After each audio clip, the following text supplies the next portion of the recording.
Avant même le début des travaux, elle vient d'être dépoussiérée, nettoyée soigneusement puis réexposée aux visiteurs en février. Mais dans 6 mois, les portes du musée ferment et cette œuvre historique si précieuse, vieille de près de 1000 ans, va disparaître du regard des Normands.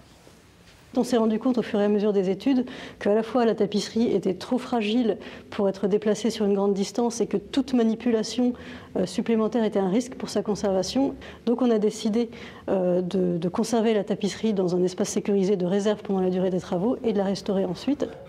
Une décision mûrement réfléchie du ministère de la Culture. Oui, mais voilà, au moment de sa visite à Bayeux il y a un mois, Rachida Dati a entendu un autre avis du maire de la ville.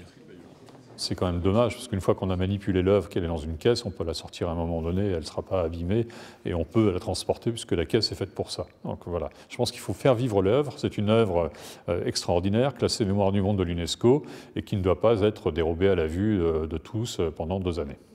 Alors, qui pourrait monter un tel projet d'ici septembre prochain et accueillir les presque 70 mètres de long de la tapisserie? Peut-être nos voisins britanniques, bien concernés par cette épopée du duc de Normandie, devenu roi d'Angleterre.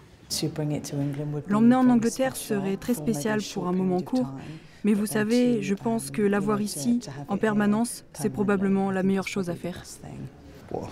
Faut en faire profiter le maximum de gens, ça c'est clair.